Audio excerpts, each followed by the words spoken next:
Britain is one of the oldest nations in the world. Its castles, forests, villages, and windswept moorlands have witnessed thousands of years of history. But alongside that history are stories that continue to fascinate us. Some are unsolved murders that have baffled investigators for generations, while others tell of unexplained disappearances, mysterious discoveries, ghostly encounters, strange creatures, and events that seem to defy explanation. Some may have perfectly ordinary answers. Others remain the subject of debate to this day. Whether they're rooted in historical fact, local folklore, or something far more mysterious, each has earned its place in British history. We're exploring some of Britain's strangest and most enduring mysteries. And there's no better place to begin than in the dark streets of Victorian London, where one unknown killer became the most infamous name in criminal history. Before we begin, if you enjoy history, mysteries, and the unexplained, like, subscribe, and hit the bell icon. Jack the Ripper. London, 1888. The British Empire was at the height of its power, and London had become the largest city on Earth. More than 5 million people lived within its sprawling streets. By day, the city was the beating heart of an empire. But after dark, parts of the East End became places of poverty, overcrowding, and desperation. Nowhere was this more apparent than Whitechapel. Families were packed into cramped lodging houses. Crime was common. Many people struggled simply to survive, and for some women, prostitution offered one of the few ways to earn a living. Then, the killings began. In the early hours of the 31st of August, 1888, the body of Mary Ann Nichols was discovered in Bucks Row. Her throat had been cut, and her body had been brutally mutilated. At first, police believed they were investigating another tragic murder in one of London's toughest districts. But just 8 days later, history repeated itself. Annie Chapman was found dead in the backyard of 29 Hanbury Street. Like Nichols, her throat had been cut, but this attack was even more disturbing. The injuries suggested the killer had remained at the scene for several minutes, leading some investigators to wonder whether he possessed at least some knowledge of human anatomy. Then came the night that plunged Whitechapel into panic. The 30th of September, later known as the Double Event. Within little more than an hour, 2 women were murdered. Elizabeth Stride was discovered in Dutfield's yard with her throat cut. Many investigators believe the killer was interrupted before he could continue the attack. Less than an hour later, Catherine Eddowes was found in nearby Mitre Square. This time, the mutilations were even more severe. News of the murders spread rapidly. Newspapers filled their front pages with graphic accounts, rumors, and speculation. Crowds gathered behind police cordons, while officers carried out one of the largest murder investigations in Victorian Britain. Then, on the 9th of November, came what is generally believed to have been the final murder: Mary Jane Kelly. Unlike the previous victims, Kelly was killed inside her small room on Miller's Court. The crime scene was so horrific that even experienced officers were deeply shaken. It remains one of the most disturbing murder scenes in British criminal history. As fear gripped Whitechapel, police began receiving hundreds of letters claiming to be from the killer. One was signed with a name that would become infamous: Jack the Ripper. Whether the letter was genuine is still unknown, but the name spread around the world and has remained part of history ever since. More than 130 years later, the case is still unsolved. Over 100 suspects have been proposed, including butchers, doctors, sailors, barristers, and local residents. Some theories have even accused members of the royal family.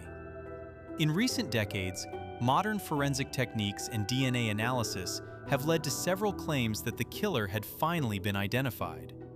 Yet every supposed breakthrough has been disputed, and no theory has been accepted by historians or forensic experts as conclusive. So who was Jack the Ripper? Why did the murders suddenly stop? Was the killer imprisoned for another crime? Did he leave London? Or did he simply disappear into the crowds, never to be recognized again? More than a century later, the truth remains hidden. And astonishingly, this is only the beginning, because Britain's next mystery is older, stranger, and even harder to explain. The Green Children of Woolpit.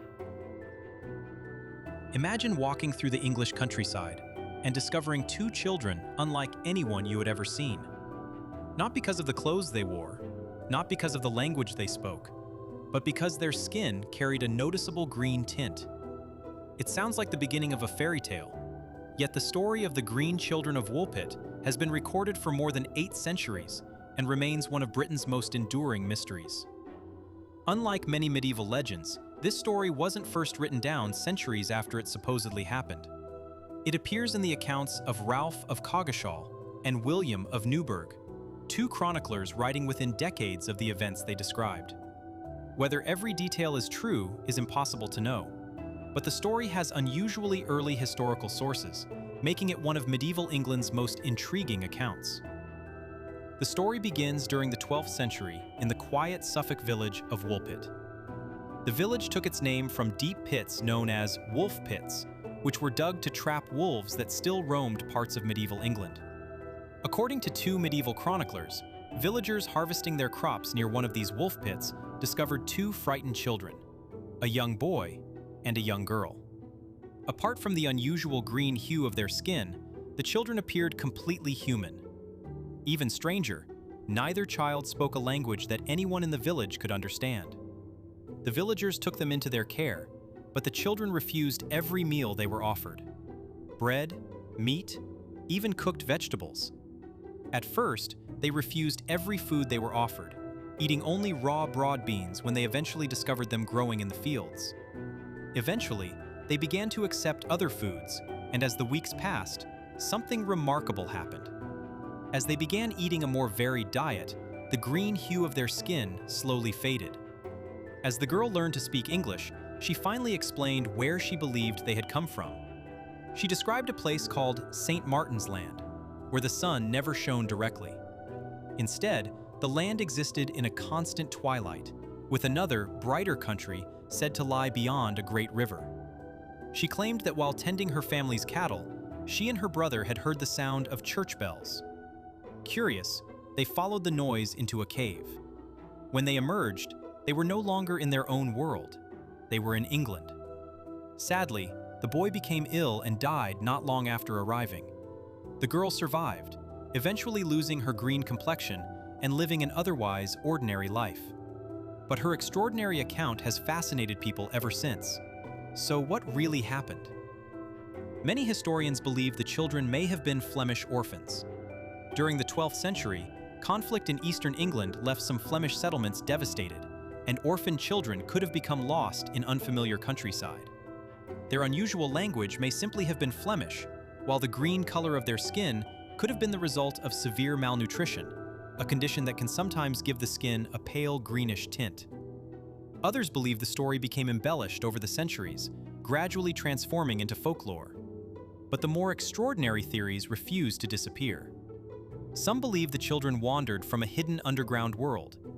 Others suggest they somehow crossed into our world from another dimension. And, more recently, a few have even claimed they were visitors from another planet. There is no evidence to support these ideas. Yet nearly 900 years after the story was first recorded, the Green Children of Woolpit continue to blur the line between history and legend. Were they simply 2 lost children whose remarkable circumstances became exaggerated over time? Or does their story preserve something far stranger? Whatever the answer, the mystery has never truly faded. The Rendlesham Forest Incident. 1980. Christmas had only just passed. The Cold War was at its height. In the county of Suffolk, 2 United States Air Force bases, RAF Bentwaters and RAF Woodbridge, stood among the most strategically important military installations in Europe. Although never officially confirmed at the time, the twin bases were widely believed to house nuclear weapons, making security exceptionally tight. Unlike many UFO sightings, these weren't casual observers. They were trained United States Air Force personnel, accustomed to identifying aircraft and operating in highly secure military environments. That fact has helped keep the incident alive for more than 4 decades. Then something happened in the nearby forest. In the early hours of the 26th of December, several American servicemen noticed strange lights descending beyond the trees of Rendlesham Forest. At first, they assumed they were investigating a crashed aircraft. Instead, they reported finding something far more unusual. According to several witnesses, a small triangular object appeared to be resting among the trees, as though it had landed. It appeared metallic, dark in color. Its surface appeared smooth, with strange black markings that Penniston later described as resembling ancient hieroglyphs. As one of the airmen, Sergeant Jim Penniston, cautiously approached, he claimed the object emitted colored lights that illuminated the forest around him.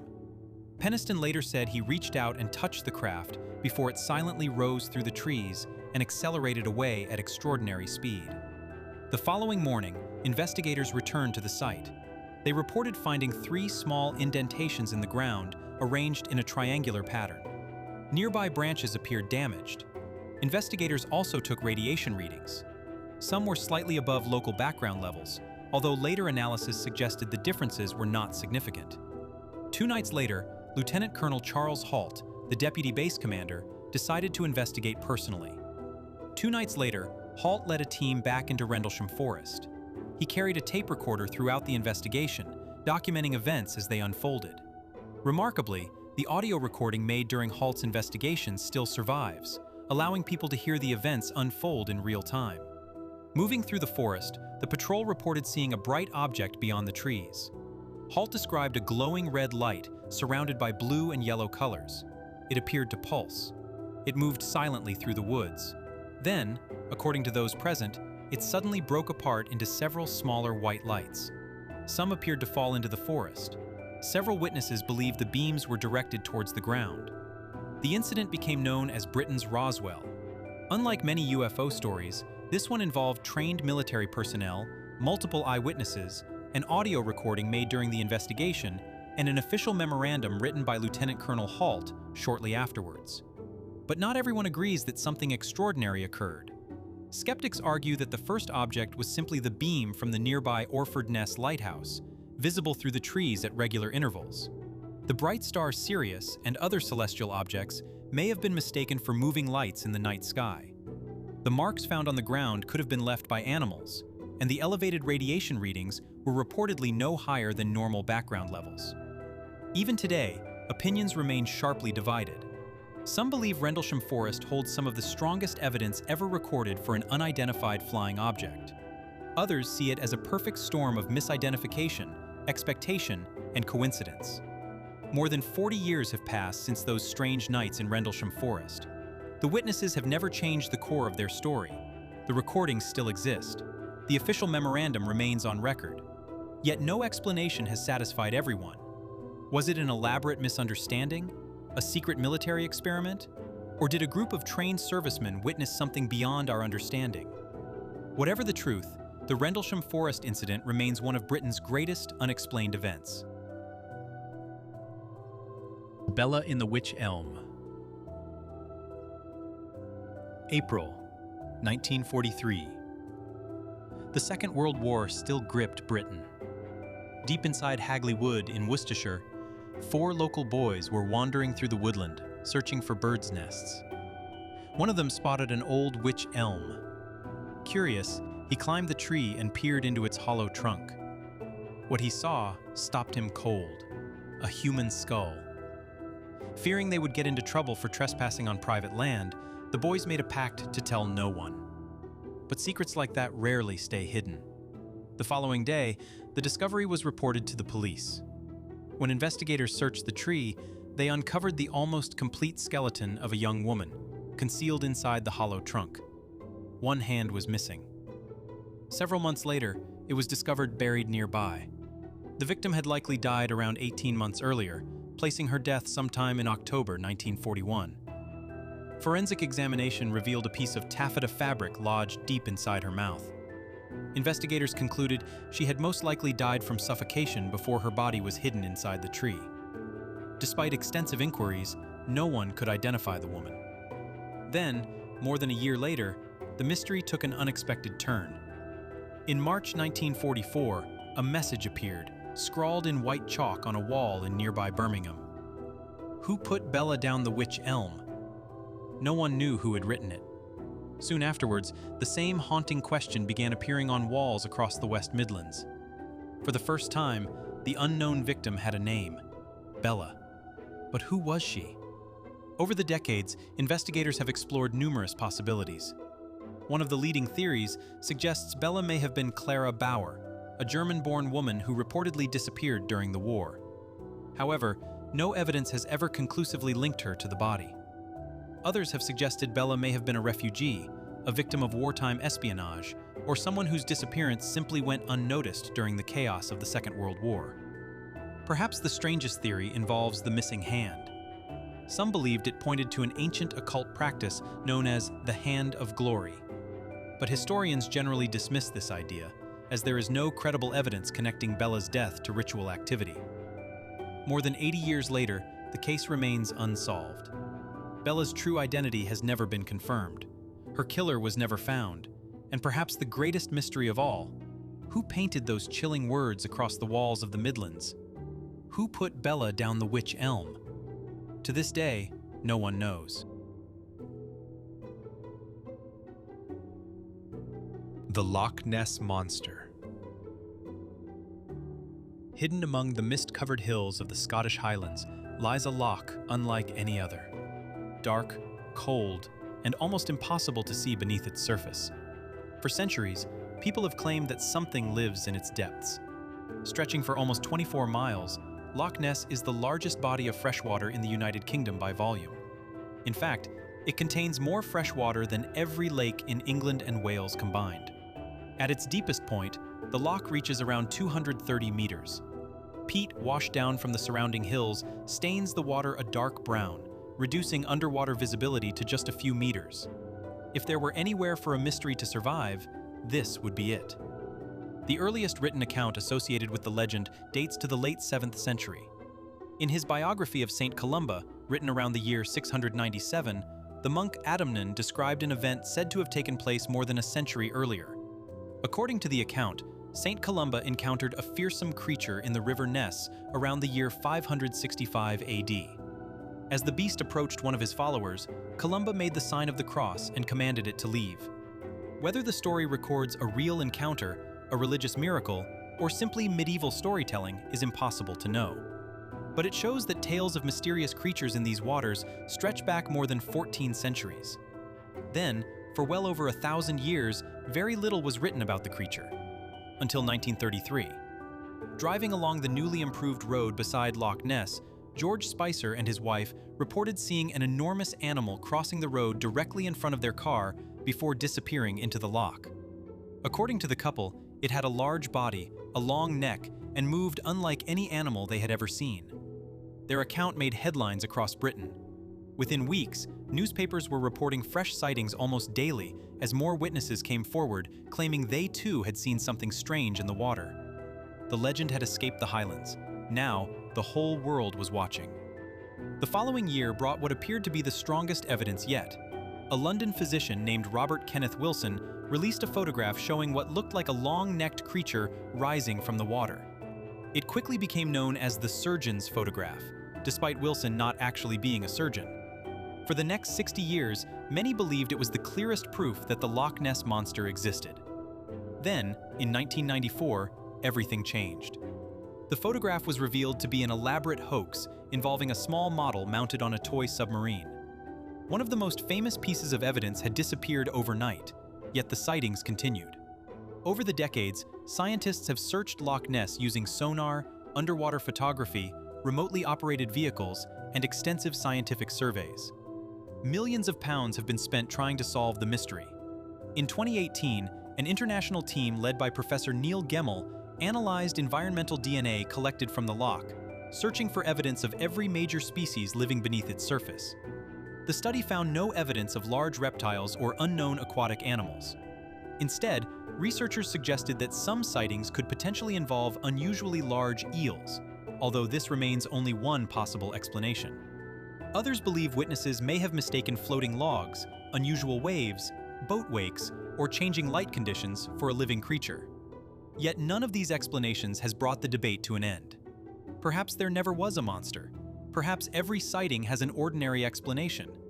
Or perhaps, somewhere beneath the dark waters of Loch Ness, there is still something waiting to be discovered. Until that question is finally answered, the Loch Ness Monster will remain one of Britain's greatest legends and one of its most enduring mysteries. The Devil's Footprints. February 1855, South Devon. During the night of the 8th of February, heavy snow swept across much of Devon, covering fields, rooftops, and country lanes beneath a fresh blanket of white. By sunrise, the storm had passed, but something extraordinary had been left behind. Footprints. Not the tracks of a horse, or a dog, or any animal the villagers recognized. Instead, people across South Devon began reporting a strange series of hoof-like prints pressed into the fresh snow. According to contemporary newspaper reports, the tracks appeared in dozens of towns and villages, stretching for what some witnesses believed was as much as 100 miles. What made the footprints so unsettling wasn't simply their number, it was where they appeared. Witnesses claimed the tracks crossed frozen fields, climbed over high walls, continued across rooftops, and passed through enclosed gardens without any obvious break in their path. Some reports even suggested they continued across rivers and haystacks. Each print measured around 4 inches long and resembled the mark of a small cloven hoof. To many Victorians, there seemed to be only one possible explanation. The devil himself had walked across Devon during the night. As rumors spread, so did fear. Local newspapers reported frightened residents refusing to leave their homes before daylight. Churches filled with anxious worshippers. Armed search parties set out across the countryside, hoping to discover whatever had left the mysterious trail. They found nothing. Within days, the story had spread across Britain, becoming one of the country's most talked about mysteries.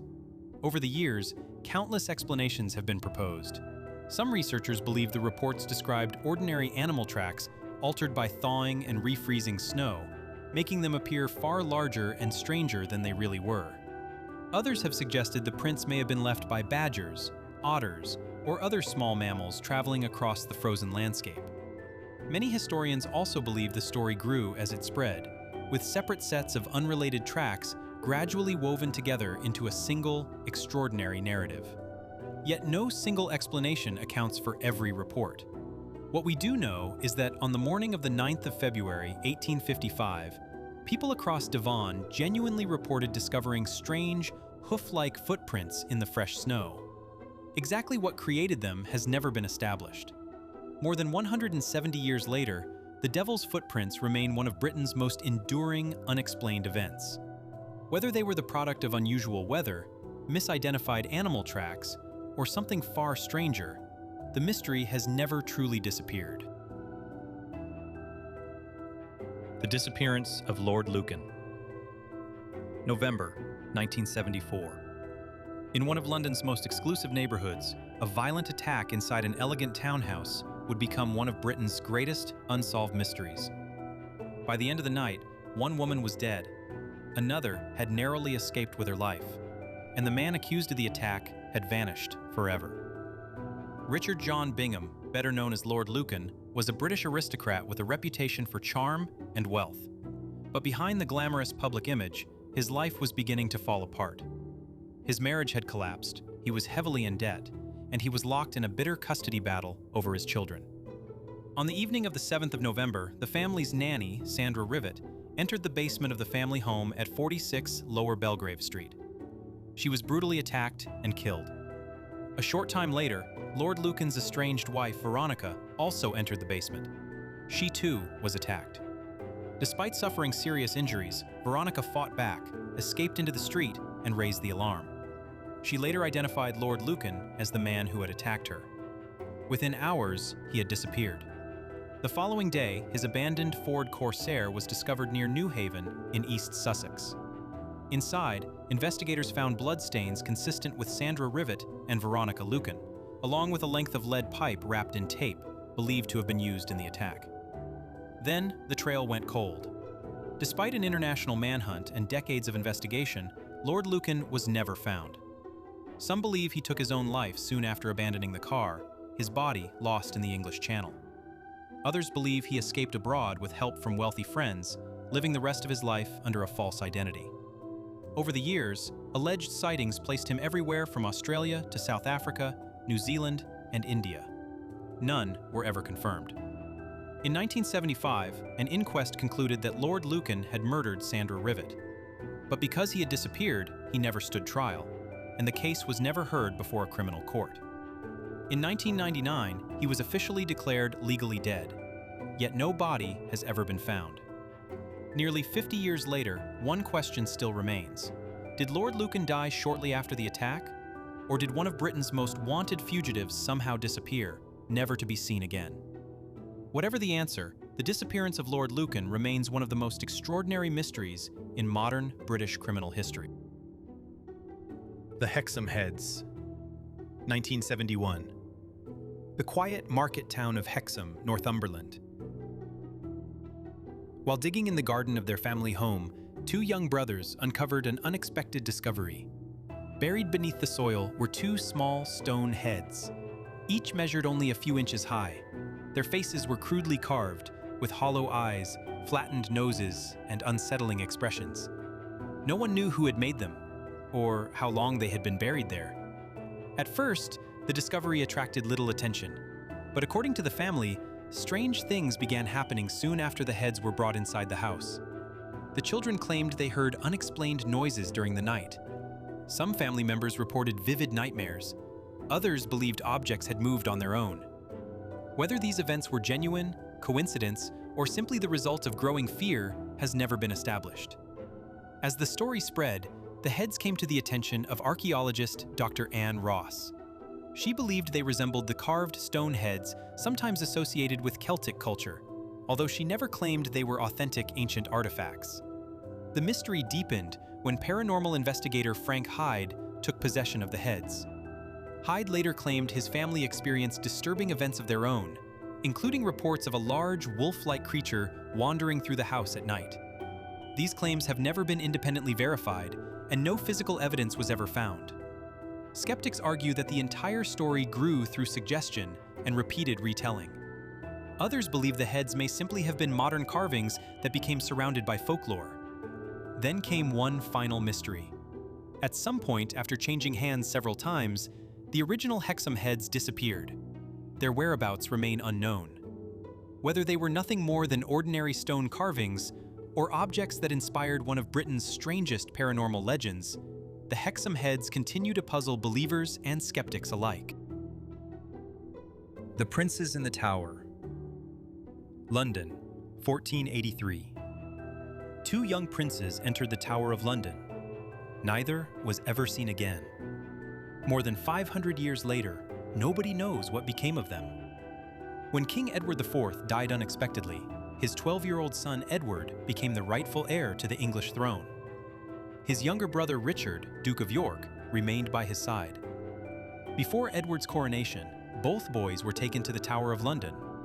To modern ears, that may sound alarming, but at the time, it was perfectly normal. The tower served as a royal palace as well as a fortress, and kings traditionally stayed there before being crowned. The princes were placed in the care of their uncle, Richard, Duke of Gloucester. Within weeks, England was thrown into political turmoil. Richard declared that his brother's marriage had been invalid, making the two princes illegitimate and removing their claim to the throne. He was crowned King Richard III. The boys remained inside the tower. At first, they were occasionally seen walking in the gardens and looking out from the windows. Then, the sightings became less frequent. By the end of the summer of 1483, they had vanished completely. No official record explains what happened. No confirmed witness ever reported seeing either prince again. Rumors quickly spread that the boys had been murdered. For centuries, suspicion has centered on Richard III, who had the clearest political motive. But despite generations of debate, no conclusive evidence has ever proved he ordered their deaths. Others have argued that Henry Tudor, who became King Henry VII after defeating Richard 2 years later, also had reason to ensure the princes could never threaten his claim. Some historians have even suggested the brothers may have survived for a time, secretly removed from the tower before disappearing from history altogether. Then, almost 200 years later, workers rebuilding part of the tower made a remarkable discovery. Hidden beneath a staircase were the skeletons of 2 children. King Charles II believed they belonged to the missing princes and ordered them to be buried in Westminster Abbey. Yet the remains have never been conclusively identified, and modern requests for DNA testing have not been approved. So what became of Edward V and his younger brother? Were they murdered within the tower's ancient walls? Did they somehow escape? Or does one of Britain's greatest royal secrets still lie hidden after more than 5 centuries? The fate of the princes in the tower remains one of the greatest unsolved mysteries in British history. The Hairy Hands of Dartmoor. Imagine driving across the lonely roads of Dartmoor after dark. The moor is silent. A thick mist hangs over the landscape. Then, without warning, you feel another pair of hands gripping the steering wheel, not your own. According to one of Devon's most enduring legends, an invisible pair of hairy hands waits beside the roads near Post Bridge. Without warning, the hands seize control of passing vehicles, pulling them towards the edge of the road. Drivers have described fighting desperately to regain control, convinced that something unseen was steering for them. Long before the age of motor cars, similar stories were told by people traveling across the moor in horse-drawn carts. The legend was later recorded by the Devon writer and folklorist Sabine Baring-Gould in his 1921 book, A Book of Dartmoor, helping preserve one of the region's most famous tales. Over the years, a number of accidents on this stretch of road have been linked to the story. There is no evidence that anything supernatural caused those crashes. Many believe the legend grew from Dartmoor's narrow roads, sudden bends, thick fog, and unpredictable weather. Others are convinced something far stranger is at work. Whatever the explanation, the hairy hands have become part of Dartmoor's folklore, passed from one generation to the next for well over a century. And even today, some drivers still refuse to travel that lonely stretch of road alone after dark. If you're enjoying this video, be sure to like, subscribe, and hit the bell icon for more mysteries, history, and unexplained stories. The Enfield Poltergeist. August 1977. A quiet family home in Enfield, North London. One evening, Peggy Hodgson's children complained that something strange was happening in their bedroom. They said furniture was moving on its own. At first, Peggy dismissed it as imagination. Then she heard it herself. Heavy knocking echoed through the walls. A chest of drawers was reported to slide across the floor. Neighbors rushed over to help, later claiming they too had heard the unexplained sounds. Within days, the story had attracted the attention of the police. One officer later reported seeing a chair slide across the room without any obvious cause. Soon afterwards, journalists, photographers, and paranormal investigators arrived at the house. Among them were Maurice Grosse and Guy Lyon Playfair of the Society for Psychical Research, who would spend months documenting the case. As time went on, the reports became even more extraordinary. Witnesses described furniture moving, toys being thrown across rooms, and loud knocking sounds that seemed to come from inside the walls. The family's 11-year-old daughter, Janet Hodgson, was said to speak in a deep, rasping voice unlike her own. Those strange recordings still exist today. Some witnesses also claimed to have seen Janet levitate above her bed. Photographs appeared to support these accounts, although skeptics argue they simply show her jumping. The case quickly divided opinion. Janet later admitted to faking some incidents, and the investigators themselves accepted that not everything reported inside the house was genuine. Yet they also insisted that many other events occurred in front of independent witnesses and remained difficult to explain. After more than a year, the disturbances gradually faded. Nearly 50 years later, the Enfield Poltergeist remains one of the most thoroughly documented and fiercely debated hauntings in British history. Was it an elaborate hoax? A series of misunderstood events? Or did something genuinely unexplained take place inside an ordinary house in North London?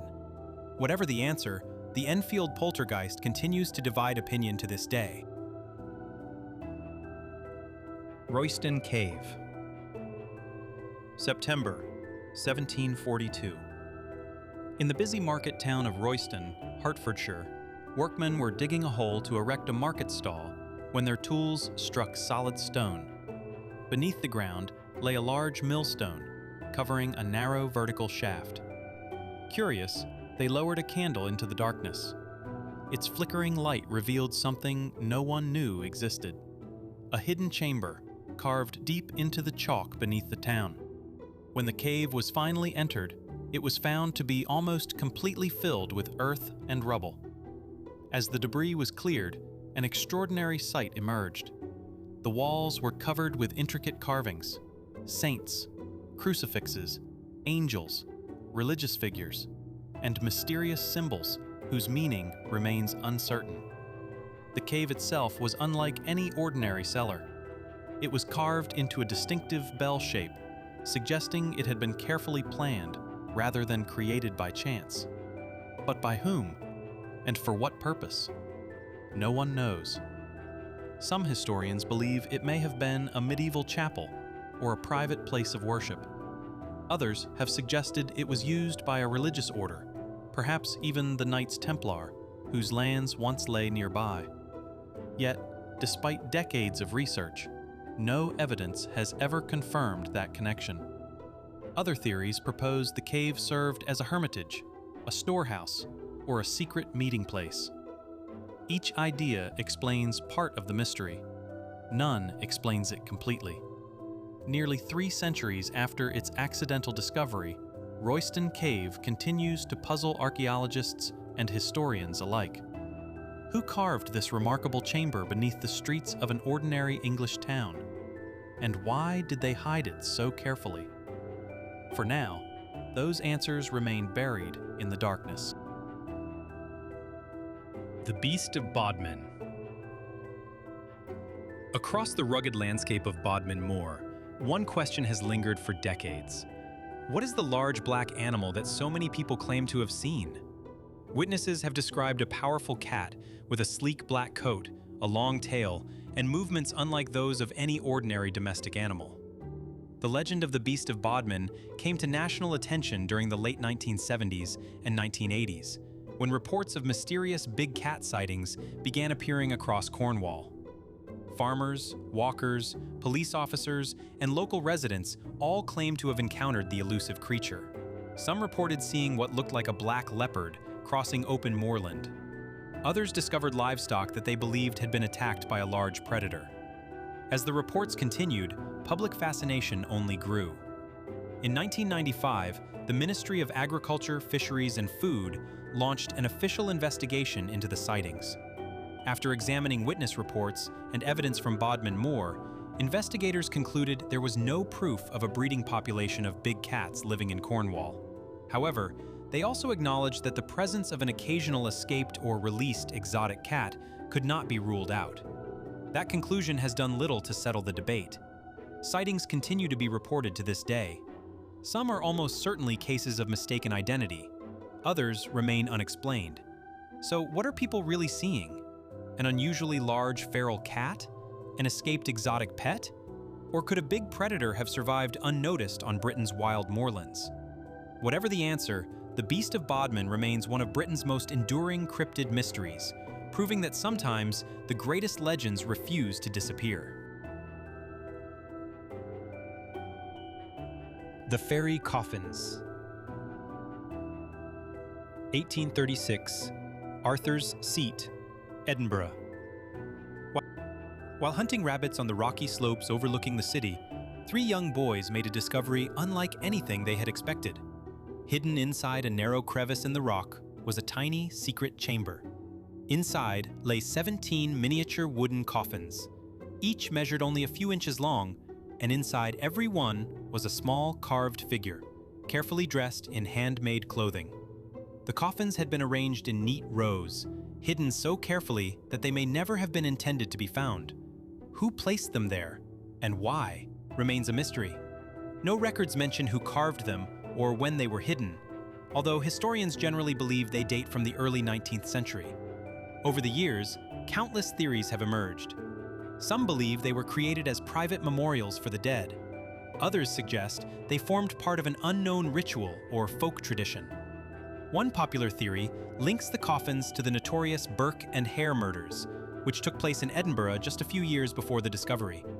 But despite the intriguing timing, no evidence has ever connected the coffins to the infamous killers. Today, only 8 of the original 17 coffins are known to survive. Nearly 2 centuries after their discovery, they continue to puzzle historians and archaeologists alike. Who patiently carved these tiny figures? And why were they hidden beneath Arthur's seat? For now, the little coffins are keeping their secret. The Hammersmith Ghost. London, 1803. Long before Hammersmith became part of the bustling capital, it was a quiet village where fear spread from house to house. Residents claimed a ghost dressed in white was wandering the streets after dark. Some believed it was the restless spirit of a man who had taken his own life. Others refused to leave their homes after sunset. As the story spread, panic took hold. Armed volunteers began patrolling the village, determined to capture the mysterious figure. Then, on the evening of the 3rd of January, 1804, everything changed. A local excise officer named Francis Smith spotted a man dressed in white. Certain he had found the ghost, Smith raised his shotgun and fired. The victim wasn't a ghost. It was Thomas Millwood, a bricklayer who wore white clothing to protect his work clothes from lime and mortar. He died at the scene. The shooting shocked the nation. Francis Smith was tried for murder in a case that became one of Britain's most famous legal disputes, helping shape later discussions about mistaken belief and criminal responsibility. Years afterwards, a local man admitted to dressing as a ghost to frighten people, but historians believe his confession explains only some of the sightings. So what terrified the people of Hammersmith? A prank that spiraled out of control? A series of mistaken identities?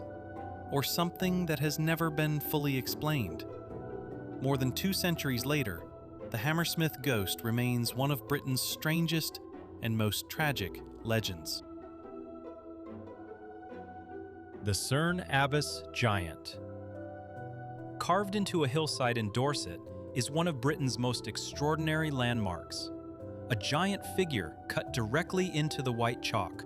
Standing around 180 feet, or 55 meters tall, the Cerne Abbas Giant is so large that it can only truly be appreciated from the air. Yet despite centuries of study, no one knows why it was created. The enormous figure depicts a naked man holding a massive club. Its outline is formed by deep trenches cut into the hillside and filled with bright chalk. Without regular maintenance, the giant would slowly disappear beneath grass and soil, meaning generations of people have deliberately preserved it. For centuries, many believed it was a prehistoric monument.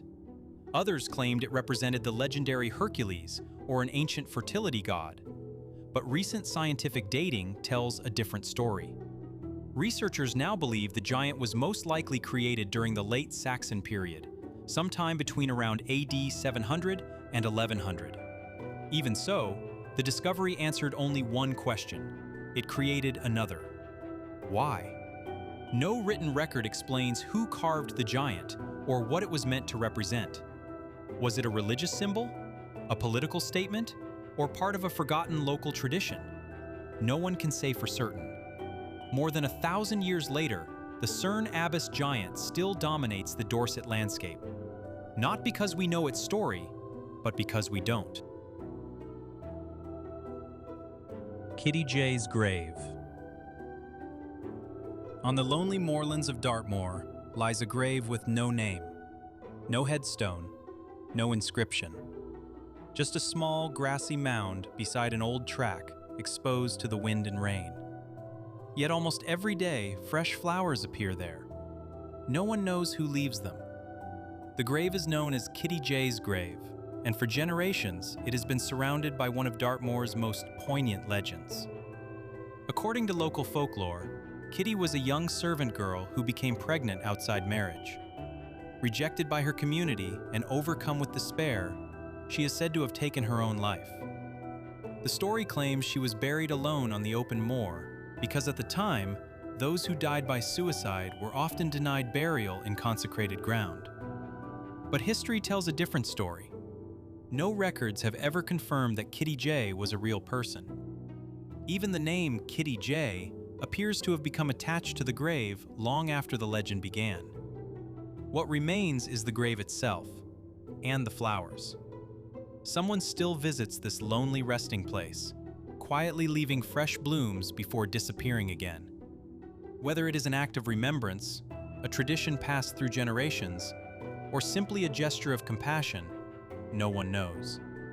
On a landscape filled with ancient myths and forgotten stories, Kitty J's grave remains one of Dartmoor's quietest and most moving mysteries. HMS Eurydice. March 1878. After months at sea, the Royal Navy training frigate HMS Eurydice was almost home. She had crossed the Atlantic and was approaching Portsmouth. Safety was only a few miles away. Then, disaster struck.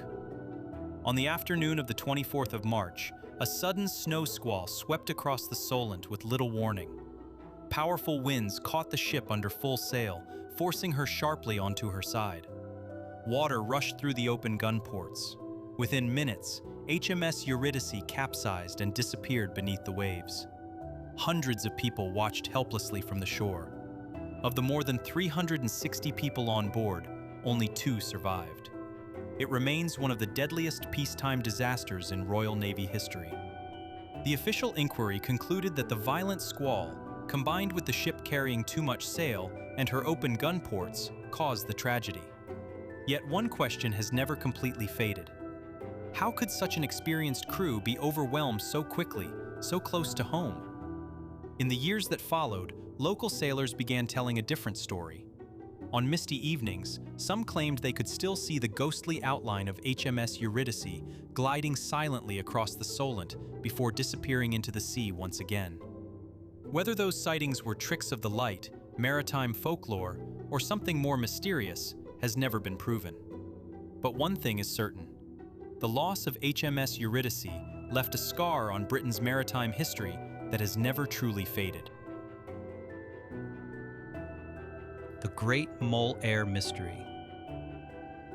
Christmas Eve, 1975.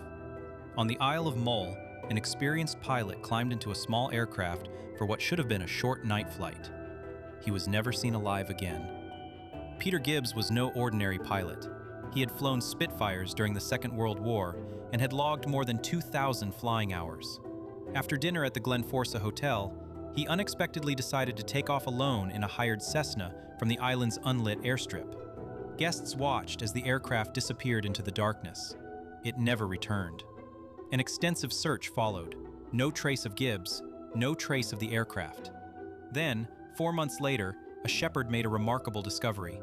Peter Gibbs' body was found on a hillside less than a mile from the airfield.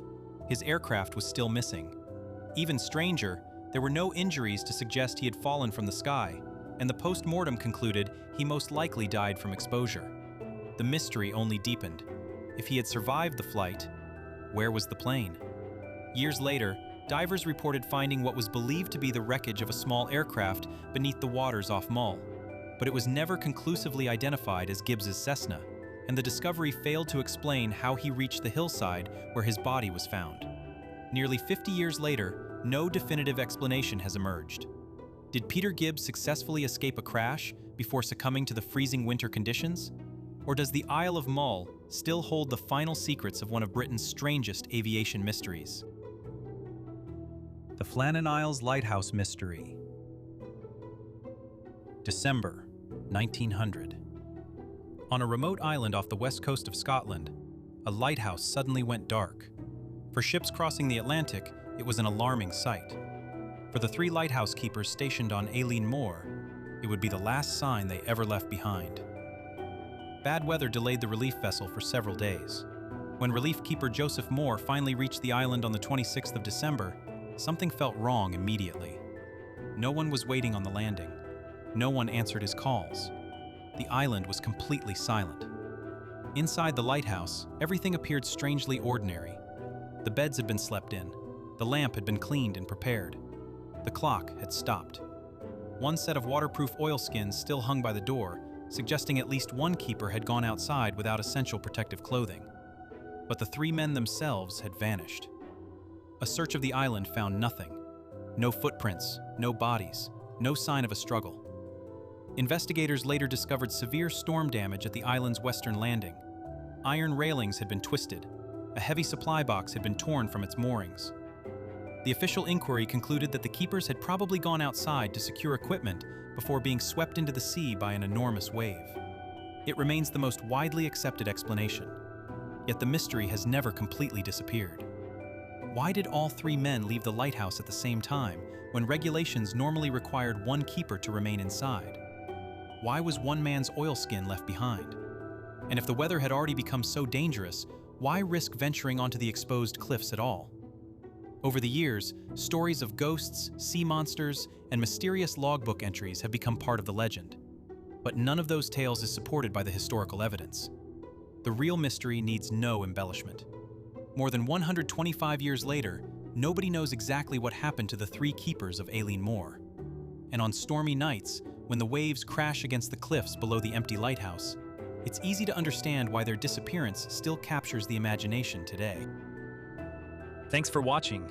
If you love mysteries and forgotten history, make sure you're subscribed. See you in the next video.